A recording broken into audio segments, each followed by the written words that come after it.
श्रीमद् भगवद गीता के इस स्वाध्याय सत्र में आप सभी का हार्दिक स्वागत है। तो हम चर्चा ये कर रहे हैं कि ये जो दोनों हैं, जिनको आप सगुण और निर्गुण उपासना भी कह सकते हैं और भक्ति भी कह सकते हैं, इन दोनों में श्रेष्ठ कौन है। तो यहाँ जो प्रश्न है वो प्रश्न हम समझ रहे हैं। एवं सतत युक्ताये भक्तास्त्वाम पर्युपासते। इस प्रकार से, एवं मतलब इस प्रकार से, इस प्रकार का मतलब जैसे पहले कहा गया 11वें अध्याय का समाप्ति करते करते, पूर्णाहुति करते करते आखिर के जो 2 श्लोक हैं, उन 2 श्लोक में जिनकी चर्चा की गई है, जिस स्थिति की चर्चा की गई है या जिस भक्त की चर्चा की गई है, तो कहते हैं ऐसा जो भक्त है वो कैसा, तो कहते एवं सतत युक्ताये भक्तास्त्वाम पर्युपासते। आपकी जो उपासना करता है, तो आपकी जो त्वाम शब्द का जो प्रयोग है वो आपको ध्यान होगा कि जिस समय स्वामी राम ने 3 प्रकार की विचारधाराओं की चर्चा की थी। एक विचारधारा के अनुसार तो हम ईश्वर को बोलते हैं कि वो वहाँ पर है, वहाँ का मतलब अन्यत्र हम मानते हैं, हम कहीं उसको दूसरी जगह पर स्वीकार करते हैं। जैसे वो वैकुंठ में रहता है, गोलोक में रहता है, स्वर्ग में रहता है ना। इसी तरह से और भी 7वें आसमान पर रहता है, हेवन में रहता है। ये सारा कंसेप्ट जो है ये अन्य जगह का है, अन्य स्थान का है। एक किसी स्थान विशेष पर हमने उस चीज को स्वीकार कर लिया। एक तो विचारधारा ये। दूसरी विचारधारा कौन सी है? हम ये कहते हैं कि वह परमात्मा अर्थात तू शब्द का प्रयोग करते, त्वाम, है ना, त्वाम शब्द का। एक त्वाम शब्द का प्रयोग होता। त्वाम शब्द का प्रयोग कब आता है? जब बिल्कुल आप आमने सामने होते हैं किसी के, जब बिल्कुल आमने सामने होते हैं तब आप त्वाम शब्द का प्रयोग करते हैं। इसी तरह इन दोनों के बीच की एक कड़ी है। एक तो होता है वह, एक होता है यह, और एक होता है तू। ये 3 चीजें हमने स्वामी जी के जो विचार था उसके ऊपर हमने चर्चा की थी। आपको ध्यान होगा जब हम उनके विश्वानुभूति के एक कंसेप्ट को लेकर हम इस बारे में विचार कर रहे थे। तो यहाँ पर क्या शब्द प्रयोग किया? त्वाम अर्थात आप, तुम, बल्कि त्वाम शब्द का भी यहाँ पर त्वाम शब्द का प्रयोग है। भवान मैंने होता है आप। जिस समय आप किसी को सम्मान करते हैं तब आप जो है वो उसको आप शब्द का प्रयोग, आप शब्द में एक थोड़ा सा एक डिस्टेंस है, एक दूरी है, एक मर्यादा है। लेकिन जिस समय आप त्वाम शब्द का प्रयोग करते हैं, और त्वाम के बाद में भी आपने देखा होगा इस विचारधारा में एक तू शब्द का भी प्रयोग होता है। जब आत्मीयता बहुत गहरा जाती है, जब आत्मीयता इतनी हो जाती है कि बस नाम मात्र को हम अलग अलग रह जाते हैं, तो वहाँ तू शब्द का प्रयोग भी किया जाता है। लेकिन यहाँ पर किस शब्द का प्रयोग किया? तो कहते हैं त्वाम, अर्थात आपकी उपासना जो करता है। भक्तास्त्वाम पर्युपासते, जो भक्त आपकी उपासना किस रूप में करता है? इस रूप में। एवं सतत युक्ता है, सतत जो लगा हुआ है। अब जो सतत लगा हुआ है इसका मतलब कर्म के अनुष्ठान के अनुसार, विचार के अनुष्ठान के अनुसार, भक्ति अर्थात जिसको हम बोलते हैं कि बुद्धि के अनुसार वो लगा हुआ है, प्रयत्नशील है, बार बार कोशिश करता है। आपने भगवान ने पहले एक बात कही थी, वो कह रहे थे कि जो मन है, ये मन तो आपका बार बार आकर्षित होगा। बाहर के पदार्थों की तरफ आकर्षित होना इसका स्वभाव है, क्योंकि इसके संस्कार इस प्रकार के। ये मन जो है इसका स्वभाव इस प्रकार का है। अब आपको क्या करना है? कहते हैं आप जिस समय संयम करते हैं, जिस समय आप नियमन करते हैं, जिस समय आप इसको अपनी खुली आंखों से देखते हैं और आपको इसकी समस्या का पता चल जाता है कि आपके मन की समस्या क्या, कौन सी चीज ऐसी है जो आपको परेशान हैरान कर रही है, तो फिर क्या होता है, कहते हैं आप उसके समाधान की तरफ बढ़ जाते हैं। कहते हैं और वो एक बार नहीं होता, बार बार होता है। जैसे आपने देखा होगा जो बच्चा होता है आपके यहाँ, वो बच्चा आप बार बार बैठाने की कोशिश करते हैं और वो बार बार उठकर जाता है इधर उधर। आपने देखा होगा आजकल ये जो ऑनलाइन क्लासेस चल रही हैं, मुझे अभी पीछे 4-5 दिन तक देखने का मौका मिला।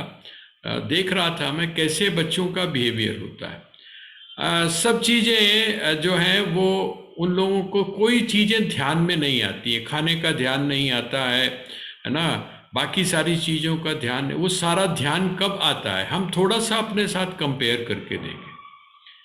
अपने साथ हम जब कंपेयर करके देखते हैं तो हमको सारा ध्यान कब आता है, कहते जब पढ़ने का मौका आता है ना, तो बच्चों को सारा ध्यान आ जाता है। मम्मी प्यास लगी है, मम्मी भूख लगी है, जो काम आगे पीछे याद नहीं आते हैं वो सारे के सारे उस समय याद आ जाते हैं जिस समय उनको पता चलता है कि अच्छा आप क्लास लगने वाली है। इसी तरह से आप सच सच बताइए, आपकी कितनी घंटियां बजती हैं, मोबाइल की कितनी घंटियां आपकी बजती हैं, आपको साफ सफाई का ध्यान, आपको सारी चीज़ों का ध्यान किस समय आता है, तो कहते हैं जिस समय आपको पता चलता है कि क्लास अब शुरू होने वाली है, तो हमारे मन के अंदर दुनिया भर की चीज़ें है ना, फ़ोन आ भी रहे हैं, फ़ोन करने का आपका मन भी कर रहा है, ये सब किस चीज़ का प्रतीक है, मन नहीं लग पा रहा है। लेकिन धीरे धीरे धीरे धीरे जब आपका एक बार आपका मन भागने की कोशिश करता है, आप उसको पकड़ के लाते हैं, दोबारा पकड़ के लाते हैं, तिबारा पकड़ के लेके आते हैं, तो आपको क्या होगा, आपको होगा कि अरे कमाल हो गया, ये तो बार बार उठकर जाता था और अब क्या हो रहा है ये, अब हम इसको बुलाने की कोशिश करते हैं तो कहता है कि नहीं मम्मी ये चैप्टर हम ख़त्म कर लें, उसके बाद में फिर मैं आऊँगा या मैं फिर खाऊँगा। ठीक है, कहते इसी तरह से यहाँ पर सतत युक्ताए भक्तास्त्वं पर्युपासते हैं, और कहते ये च अपि अक्षरम अव्यक्तम, ये च अपि अक्षरम अव्यक्तम। अक्षरम का अर्थ क्या है, जिसका क्षरण नहीं होता है। पहले भी आपको इस शब्द का अर्थ बताया है, अक्षर और अव्यक्त। अक्षर का अर्थ क्या होता है, जिसका अक्षर नहीं होता, अर्थात जो खुरता नहीं है। अब आपको ध्यान आ गया होगा, जो खुरता नहीं है, अर्थात वह जो परम तत्व है। भाई ये जो सगुण साकार है, इसके अंदर तो विविधता आपको दिखाई भी देती है। इसकी जब आप लीलाओं को पढ़ते हैं तो आपको इसमें विविधता दिखाई देती है, कभी कुछ होता है, कभी कुछ होता है, कभी कुछ होता है, कभी ये नाचते हैं, कभी हंसते हैं, कभी मुस्कुराते हैं, कभी छेड़खानी करते हैं, आपको ये। लेकिन दूसरी तरफ जो उनका अक्षर रूप है, अक्षर रूप का अर्थ क्या है, जिसमें किसी भी प्रकार का परिवर्तन नहीं। अच्छा, जब परिवर्तन होता है तो एक चीज आपने देखी होगी, जब परिवर्तन होता है, बदलाव आता है, तब उसमें आपको सौंदर्य का बोध होता है। ये भी एक बात का ध्यान रखने की आवश्यकता है कि जो जिस चीज में बदलाव आता है उसमें आपको जो सौंदर्य दिखाई देता है, उसमें आपको जो सुंदरता दिखाई देती है, वो आकर्षक होती है। और वो जो आकर्षण है, वो आकर्षण होने के कारण ही आप उसमें क्या करते हैं, बनते जाते हैं। जिस फिल्म के अंदर या जिस सीरियल के अंदर जितना ज़्यादा अप डाउन होता है, जितना ज़्यादा वेरिएशन होता है, वही आपको बांधता है। अगर स्टोरी, तो आप क्या बोलेंगे, कहते हैं स्टोरी तो बिल्कुल एक जैसी सपाट है, बिल्कुल शुरू से लेके आखिर तक बड़ी बोरिंग है, वो आपको बोरिंग लगती है।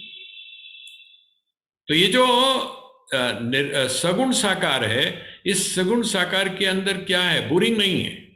इसके अंदर आपको विविधता दिखाई देती है, इसके अंदर आपको वेरिएशन दिखाई देता है, इसके अंदर आपको परिवर्तन दिखाई देता है।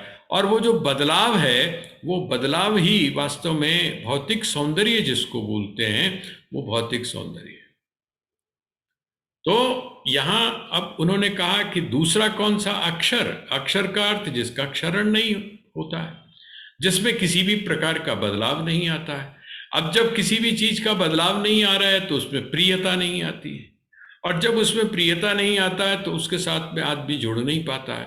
जबरदस्ती अगर कभी जुड़ भी गया तो वो निरंतरता जो है, सातत्य जो है, जो सतत वाली जो बात है, वो सतत वाली बात वहां पर नहीं रहती है। और यही जो है वो कठिन है, यही कठिन है।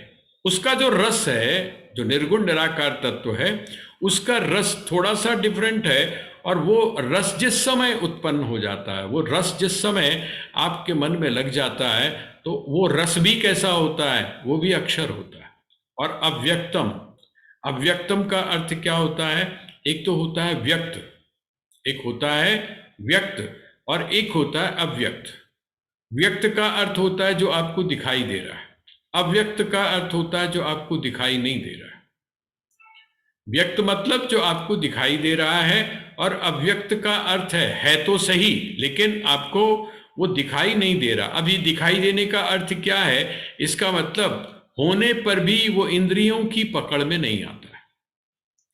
देखिए मुश्किल क्या है निर्गुण निराकार तत्व के साथ में, मुश्किल क्या है? हमारी जो आदत है, हमारा जो स्वभाव है, हमारी जो प्रकृति है, वो किसके आश्रित हो गई है? वो आश्रित हो गई है इंद्रियों के।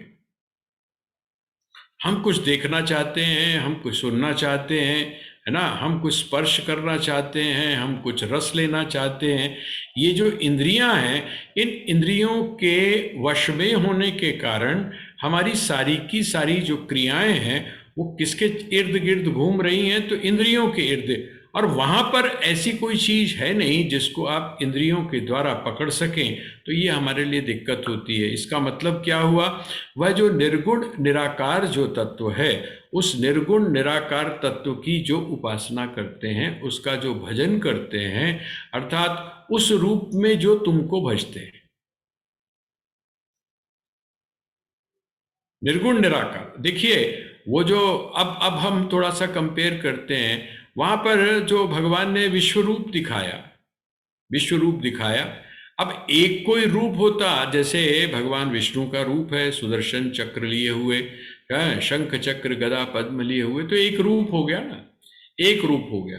लेकिन जब विश्व रूप देखा या जिस समय विराट रूप देखा, तो वहां तो इतने सारे रूप हैं, इतने सारे रूप हैं। या दूसरे शब्दों में हम ये भी कह सकते हैं कि कोई भी रूप ऐसा नहीं है जो उस परमात्मा का ना हो, जो उस परमात्मा में समाया हुआ ना हो। यहाँ पर तो जो भगवान विष्णु हैं, उनका जो रूप है वो सौम्य है, सौम्यता है उसमें, उसमें सुंदरता है। लेकिन वहां पर जो विराट रूप देखा या वहां पर जो विश्व रूप देखा, उसमें क्या है? उसमें तो क्रूर भी है, उसमें रजोगुण भी है, उसमें तमोगुण भी है, उसमें उग्रता भी है, उसमें भयंकरता भी है, उसमें आश्चर्य भी है। इतने सारे भाव हैं, तो इतने सारे भावों को आत्मसात करना, उसको अपने भीतर प्रवेश करना और उसको अपने ज्ञान का एक अभिन्न अंग, अनुभव का अभिन्न अंग बना लेना, ये कोई साधारण सी बात नहीं है। तो कहते हैं भगवान से अर्जुन ने प्रश्न पूछा कि इन दोनों में कौन सा है? तेषाम के योग वित्तमा, के हे भगवान, इसमें उत्तम कौन सा है? ये जो है कौन इनमें, अर्थात हम ये भी बोल सकते हैं कि इनमें उत्तम साधना कौन सी है, और हम ये भी कह सकते हैं कि इन साधनाओं को, दोनों साधनाओं को करने वाले में जो भक्त है वो उत्तम भक्त कौन सा है? सगुण साकार की उपासना करने वाला भक्त उत्तम है, निर्गुण निराकार की उपासना करने वाला भक्त उत्तम है। सगुण साकार साधना जो है ये उत्तम है, या निर्गुण निराकार जो साधना है ये उत्तम है? अब भगवान ने देखिए कंपैरिजन नहीं किया। भगवान ने उसका जो जवाब है वो ऐसा नहीं दिया, इस तरह से नहीं दिया कि सगुण साकार जो है वो जो मेरी उपासना करता है वो उत्तम है। ना भगवान ये कहते हैं कि जो निर्गुण निराकार रूप में मेरी उपासना करता है वो जो है वो श्रेष्ठ है, ऐसा कुछ नहीं कहा। उनका जो उत्तर है, उनका उत्तर सुन के ही आपको इस बात का अंदाजा लग जाएगा। हम लोग जो अक्सर अपने मन में ये प्रश्न लेकर आते हैं, और हम इस जवाब को सुन के जो लोग देते हैं उनको देखकर हम लोग भ्रमित हो जाते हैं। हम लोग आमतौर पे जिस समय हम वेदांत की चर्चा करते हैं तो लोग कहते हैं कि जो वेदांत जो है जी बहुत कठिन है, भक्ति का मार्ग जो है वो बहुत सरल है, ज्ञान का मार्ग जो है वो बहुत कठिन है, भक्ति का समर्पण का मार्ग जो है वो बहुत सरल है, समर्पण करने में आपको कोई प्रयास नहीं करना पड़ता। अक्सर अक्सर ये बात हमको सुनने को मिलती है आचार्यों के द्वारा भी। आचार्य का मतलब जो लोग जिनके संपर्क में हम लोग अक्सर होते हैं वो लोग भी यही बात कहते हैं। लेकिन यहाँ पर जिस समय आप देखेंगे तो वो बिल्कुल बीच में से भगवान अपनी बात को कह रहे हैं, मय्यावेश्य मनो ये माम नित्य युक्ता उपासते श्रद्धया परयोपेतास्ते में युक्त तमो मता। कहते हैं मय्यावेश्य मनो ये माम नित्य युक्ता उपासते। देखिए पहले क्या था, सतत युक्त था ना। यहां पर भगवान एक शब्द का प्रयोग करते हैं कि ये माम नित्य युक्ता उपासते। ये थोड़ा सा ध्यान दीजिएगा, जो मुझको नित्य युक्त हमेशा लगे हुए, हमेशा हमेशा जो लगा हुआ है, हमेशा एक तरफ से बिल्कुल किसी भी क्षण जो मेरा विस्मरण नहीं करता है, मुझको भूलता नहीं है, मेरे साथ अपने आप को जोड़कर चलता है, ये माम नित्य युक्ता उपासते। कहते कहते मई आवेश्य मनः, मुझ में अपने मन को लगाकर, मुझ में अपने मन को लगाकर। अपने मन को लगाकर का अर्थ क्या है, थोड़ा सा इस शब्द को आप समझिएगा। मन शब्द का अर्थ हम थोड़ा सा गड़बड़ा जाएंगे कि भाई मन कैसे लगाना है इसमें, और मन लगाने का जो अर्थ है वो भी हमको कुछ सही तरह से स्पष्ट नहीं होता। लेकिन जिस समय आप भक्ति के क्षेत्र में आते हैं तो मन कौन है, वेदांत की प्रक्रिया के अनुसार यदि आप देखते हैं तो कहते हैं इंद्रियाणाम मनश्चास्मि। ध्यान है आपको, विभूति योग में भगवान ने कहा है कि इंद्रियों में मैं कौन हूं, इंद्रियों में मैं कौन हूं, तो वो कहते हैं इंद्रियाणाम मनश्चास्मि, इंद्रियों में मैं कौन हूं, मन हूं। अब आप सोचिए, इंद्रियां जो हैं उन सबका जो एक जिसको बोलते हैं समुचित इकट्ठा रूप है, संगठित जो रूप है, वो कौन हुआ, मन हुआ। आप जिस समय एक इंद्रिय की बात करते हैं, जैसे आप अगर आंख की बात करते हैं तो आंख जो है उसका विषय क्या हुआ, उसका विषय तो एक हुआ। दृष्टि जो है या आपके जो चक्षु हैं, आपकी जो आंखें हैं, उनका विषय क्या हुआ, दृश्य हुआ, एक ही विषय हुआ।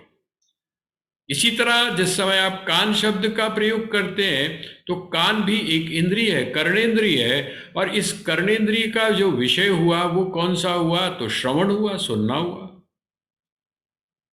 है ना। अलग अलग विषय अलग अलग इंद्रियों के हैं। लेकिन जब आप कहते हैं मन, तो मन का अर्थ क्या हुआ, मन में सब आ गया, सारी इंद्रियां जो हैं वो सिमट कर किस में आ गई, मन में आ गई।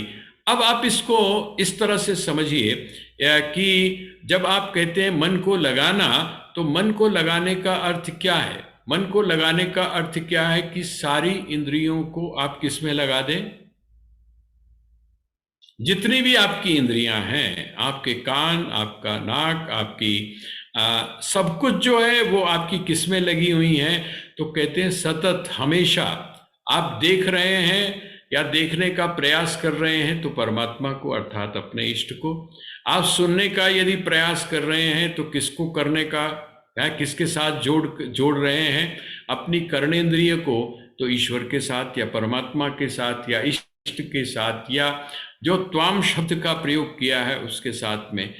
इसका मतलब क्या हुआ कि आपकी सारी की सारी इंद्रियां कहां पर लगी हुई हैं, तो यहां इसको मय्यावेश्य मनो ये माम नित्य युक्ता उपासते। जो लोग इस प्रकार के हैं, जो भक्त इस प्रकार के हैं, श्रद्धया परयोपेतास, है ना, श्रद्धया परया, परयोपेतास है, श्रद्धा के साथ, श्रद्धा के साथ, है ना, और श्रद्धया परयोपेतास तेमे युक्त तमोमता। युक्ततम, युक्ततम का अर्थ क्या है? कहते हैं वो उत्तम है, वो लोग उत्तम है। देखिए, निकृष्ट की बात नहीं की है उन्होंने, ये नहीं कहा है कि इन दोनों में ये जो है निकृष्ट है और ये उत्तम है। वो कहते हैं जो इस प्रकार के हैं वो उत्तम है। कैसे उत्तम है? कहते हैं जिनका मन मुझ में लगा हुआ है, और मन भी कैसा लगा हुआ है? कहते सतत लगा हुआ है। नित्य युक्ता, नित्य युक्ता उपासते, और श्रद्धया परयोपेतास, कहते हैं जिनमें श्रेष्ठ रूप से श्रद्धा है। श्रेष्ठ श्रद्धा का अर्थ क्या हुआ? अब ये श्रेष्ठ श्रद्धा आपको जाना पड़ेगा कहाँ पर, जो जिसको हमने बोला है श्रद्धा त्रय विभाग योगो नाम। पिछली बार जिस समय हम पढ़ रहे थे तो हमने श्रद्धा की चर्चा की थी, और वो श्रद्धा किस प्रकार की है? तो कहते हैं वहां पर श्रद्धा को 3 हिस्सों में डिवाइड कर दिया गया। कौन कौन सी?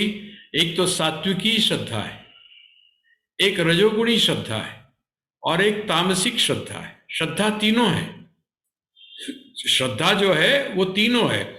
यहां ये जो कहा गया अतिश्रेष्ठ, अतिश्रेष्ठ का मतलब क्या हुआ?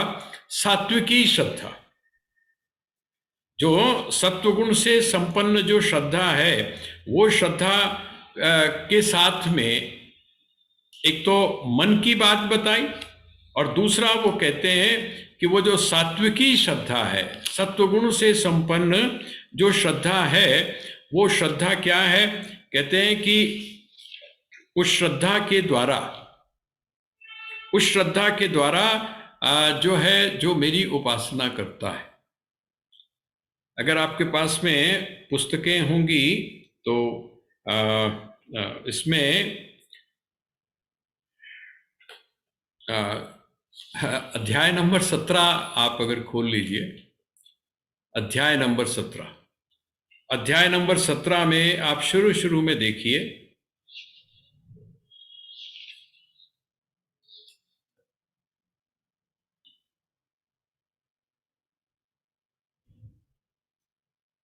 शुरू में श्लोक नंबर 3 जो है ना, उस 3 नंबर श्लोक को देखिए।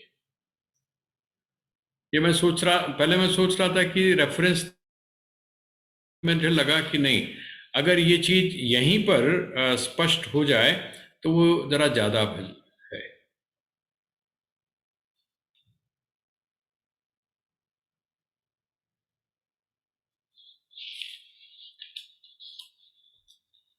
यहां पर भगवान कहते हैं सत्वानुरूपा सर्वस्य श्रद्धा भवति भारत, श्रद्धा मयोयम पुरुषो यो यत् श्रद्धः स एव सः।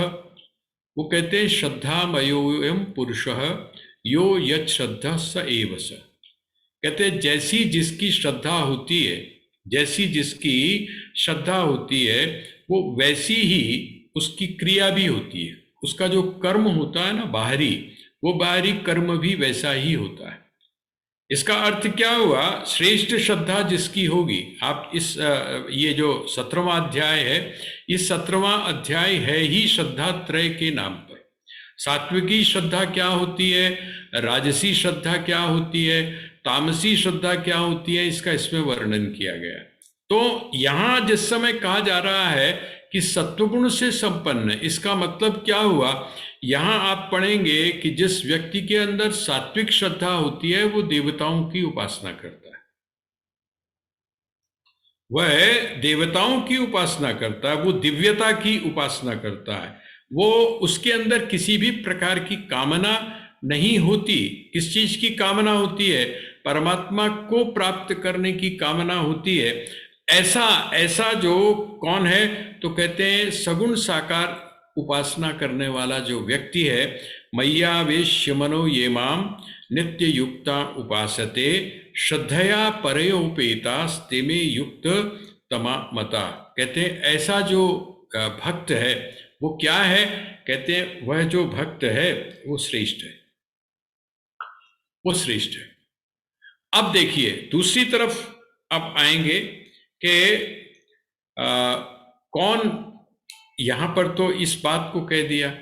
आगे अगला अगला जो श्लोक है, तीसरा और चौथा जो श्लोक है, ये तीसरा और चौथा जो श्लोक है, इसमें जो चौथा श्लोक है उस श्लोक के अंत में एक बात कही गई है, ते प्राप्नुवन्ति मामेव सर्वभूतहिते रताः। आपको आश्चर्य होगा इस बात का, ये यहाँ पर जो निराकार ब्रह्म है उसके स्वरूप की बात भी की गई है और उसकी जो उपासना है उसकी उपासना करने से भगवत प्राप्ति, इसकी भी बात की गई। क्या है वो? कहते ये त्वक्षरमनिर्देश्यम अव्यक्तम पर्युपासते सर्वत्र गमचिन्त्यम च कूटस्थमचलम ध्रुवम सन्निमेन्द्रियग्रामं सर्वत्र समबुद्धयः ते प्राप्नुवन्ति मामेव सर्वभूतहिते रताः। ये जो आखिरी है ना, जो चौथा जो श्लोक है, इस चौथे श्लोक का जो आखिरी स्टेंजा है, सर्वभूतहिते रताः। जिस समय ब्रह्मलीन स्वामी गोविंद प्रकाश जी महाराज ने स्वामी रामतीर्थ मिशन का जब लोगो बनाया तो उसमें उन्होंने इसी लोगो को रखा था, सर्वभूतहिते रताः। ऐसा जो व्यक्ति है या ऐसा जो भक्त है, कौन सा भक्त? कहते हैं जो निराकार ब्रह्म की उपासना करता है। वो निराकार ब्रह्म कैसा है? सगुण साकार ब्रह्म की का वर्णन यहां पर नहीं किया, सिर्फ एक ही शब्द उसके बारे में बोल दिया, त्वाम, अर्थात आप। और जब त्वाम बोल दिया तो त्वाम बोलने का मतलब यह है कि बात स्पष्ट हो गई, जिसका रूप है, जिसका नाम है, ये कौन है? तो कहते हैं ये त्वाम, आप जो हैं, जैसे आप मुझको दिखाई दे रहे हैं। मैंने आपको निवेदन किया कि मैं इससे भयभीत हूं, तो आपने क्या किया? आपने मेरे लिए उसको जो है, आप चतुर्भुज में आ गए। तो त्वाम का अर्थ वहां पर जो है वो सगुण साकार जो परमात्मा है उसका वर्णन न करते हुए यहां पर अब वो जो निर्गुण निराकार तत्व है उसका वर्णन करते हैं। ये तो अक्षरम, अक्षरम, अक्षर शब्द का आपको अर्थ बताया है। अनिर्देश्यम, अनिर्देश्यम का अर्थ क्या हुआ? कहते हैं जिसके बारे में कुछ कहा ना जा सके,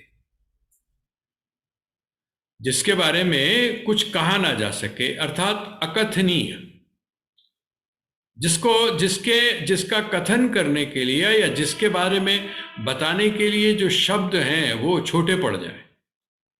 शब्द जब छोटे पड़ जाते हैं, अर्थात जब आप शब्दों को सही प्रकार से बोलने के बावजूद शास्त्र की जो परिभाषा है उसके हिसाब से भी जब आप शब्दों को बोलते हैं, उपयुक्त शब्दों को जब आप बोलते हैं, उन उपयुक्त शब्दों को बोलने के बावजूद भी आपको ऐसा लगता है कि पूरी बात जो है वो कहीं नहीं जा पा रही, ऐसा इसका मतलब अकथनीय। इसको एक शब्द इसके लिए और बड़ा अच्छा हमारे यहाँ वेदांत के ग्रंथों में प्रयोग में लाया जाता है, उसको बोलते हैं अनिर्वचनीय। अनिर्वचनीय का अर्थ हुआ जिसका निर्वचन नहीं किया जा सकता। तो ये तू अक्षरम अनिर्देश्यम अव्यक्तम, अव्यक्त, अव्यक्त का अर्थ वो भी मैंने अभी आपको बताया। अव्यक्त का अर्थ होता है जो व्यक्त नहीं है। और आमतौर पे हम लोग क्या मान लेते हैं, जिनको भौतिकवादी बोलते हैं। भौतिकवाद जो है वो किस भी बात को स्वीकार करता है? संसार किस बात को स्वीकार करता है? संसार स्वीकार करता है जो दिखाई दे रहा है उसको स्वीकार करता है। जो इंद्रिय ग्राह्य है, अर्थात इंद्रियों के द्वारा जिसको देखा जा सकता है या अनुमान आदि के प्रमाणों के द्वारा, लेकिन जो अनिर्देश्य है, अनिर्देश्य और उसके बाद में अव्यक्त, अव्यक्त का भगवान ने पहले के अध्यायों में बड़ा अच्छा एक शब्द प्रयोग किया था, आपको ध्यान होगा, अव्यक्ता दीनि भूतानि व्यक्त मध्यानि भारत अव्यक्त निधनान्येव। अव्यक्त का अर्थ क्या है? ऐसा नहीं है कि उसका अस्तित्व नहीं है। अव्यक्त का अर्थ ऐसा नहीं है कि वो है नहीं, है लेकिन अब वो व्यक्त क्यों नहीं हो रहा है? कहते हैं वो व्यक्त इसलिए नहीं हो रहा है क्योंकि जिससे आप उसको देखना चाहते हैं उसकी क्षमता नहीं है कि वो उसको दिखा सके। ये जो विश्व रूप है या जो विराट रूप है, उस विराट रूप की भी जब चर्चा हमने की थी तो वहां पर आया था कि अर्जुन ने क्या निवेदन किया। अर्जुन ये निवेदन करता है कि क्या जिस तत्व की आपने अभी तक चर्चा की है, जिस तत्व के बारे में अभी तक आपने बताया है, उस तत्व को क्या मैं देख सकता हूं? उसका क्या मैं दर्शन कर सकता हूं? उसको क्या मैं उस तरह से अपनी इंद्रियों का विषय बना सकता हूं जैसा कि मैं बाकी विषयों को बनाता हूं? तो भगवान ने कहा कि नहीं, तुम देख तो सकते हो, तुम अनुभव तो कर सकते हो, तुम साक्षात्कार तो कर सकते हो, लेकिन उसके लिए विशेष प्रकार की दृष्टि की आवश्यकता है। तो अव्यक्त का अर्थ क्या हुआ? अव्यक्त का मतलब हुआ अस्तित्ववान है, अभी भी है, पीछे भी था, आगे भी रहेगा, ऐसा वो तत्व है जिसको हम लोग सत्य बोलते हैं या जिसको हम शाश्वत बोलते हैं।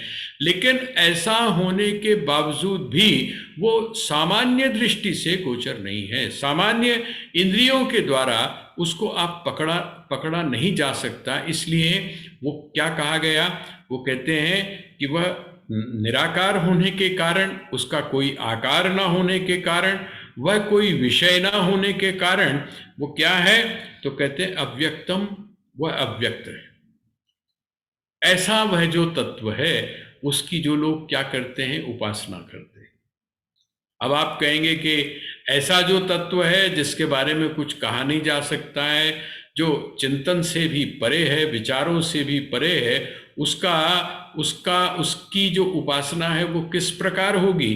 तो उसकी उपासना बस आप ऐसे ही समझ लीजिए जैसे जो वह विराट पुरुष है, वह जो विराट पुरुष है, बूंद के साथ में ये स्वीकार करते हुए कि बूंद बूंद नहीं है बल्कि ये सागर है, इस सागर के रूप में ही एक जब आप उपासना कर रहे हैं ना, इसका मतलब अभी आप उस स्तर पर नहीं पहुंचे।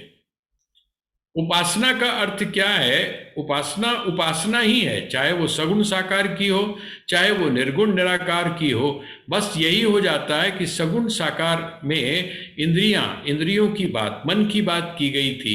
यहाँ पर उन्होंने कहा कि उस भाव से, जो इस भाव से, अर्थात ये जो गुण बताए गए हैं, है ना, गुण ना होने पर भी जो गुण है, ऐसे जो चीजें बताई गई हैं, ऐसी जो उपासना करता है। और सर्वत्र गम चिंत्यम च, सर्वत्र गम, सर्वत्र गम का अर्थ क्या हुआ? गम का अर्थ होता है गमन करना, है ना। गम का अर्थ होता है गमन कर्मा, गमन अर्थात वो कहीं पर भी पहुंच सकता है। उसकी जो गति है वो कैसी है? तो कहते हैं सर्वत्र गम अचिंत्यम च, अचिंत्य है वो। जैसा मैंने अभी आपसे निवेदन किया था कि वो है क्या, कि कहते हैं कि वो अचिंत्य है। अचिंत्य का मतलब ये हुआ कि उसका चिंतन नहीं किया जा सकता। चिंतन आप किससे करते हैं? चिंतन तो आप बुद्धि से करते हैं, और बुद्धि की भी पहुंच नहीं है वहां पर।